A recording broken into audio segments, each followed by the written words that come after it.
I've been covering the DLC releases for the Neptunia Rebirth games here on the channel, but there's one I somehow managed to miss. And once I found out, I for one reason or another didn't even get around to it. But never mind, today we will take a look at it. It's a new character for all three Rebirth games on Steam. Uzume Tonobashi, one of the main characters from Neptunia V2 and V2R. I can't quite remember the last time a main character from a newer game got added to an older game, but I'm sure it's not something that happens too often. I think it'll be interesting to see how different the graphics look too, so there'll be a little comparison in the video. This DLC is only available for the Steam version of Rebirth 1, 2, and 3, so nothing for the GOG or Vita versions of the game.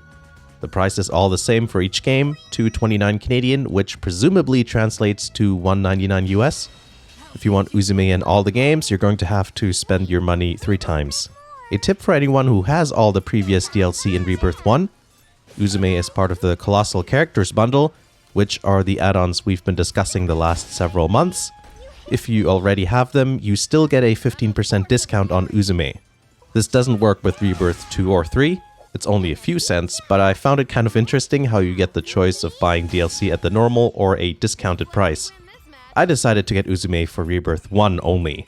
Going by the fact that the previous DLC characters were the same across all games, I don't foresee there being any differences here. The requirements are the same in every game too, just get to Chapter 2. There's a new entry under the information selection in the menu of any of the cities. Compared to Ify and Kampa, you can see that Uzume is not an overpowered character. Her base stats are noticeably lower. By the way, just in case you don't know, the reason I'm comparing them is because Ify and Kampa are like really strong for some reason. So if you want to start a new playthrough, Uzume is a good balanced character to use. I know not everyone wants to one-shot kill everything. I'm pretty sure her voiceover lines are recycled from V2 and V2R. I didn't notice anything new, and at the same time I recognized quite a few things she says.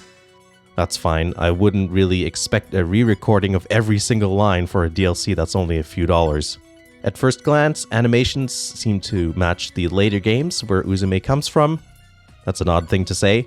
I did find it a bit weird how much of a bloom effect there was with the special attacks. It's too severe. I'll show you what the attack looks like in Rebirth 1, V2 and V2R, just so you can see the differences. They're all the PC version, by the way. Here I go!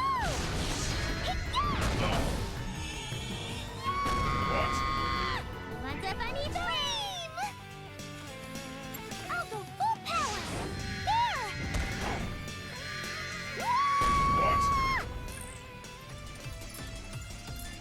Here I go!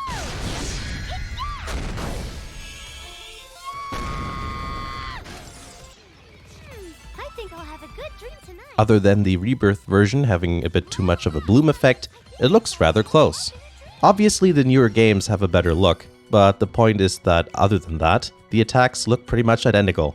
The jiggle has been preserved too, which of course is exceptionally important. Anyway, that's it for the video. Even though this video is slightly late, at least we're now caught up with the Rebirth DLC. I hope that was helpful. Like always, thank you to all the Patreon supporters. Thanks for watching, and I'll see you again in the next video.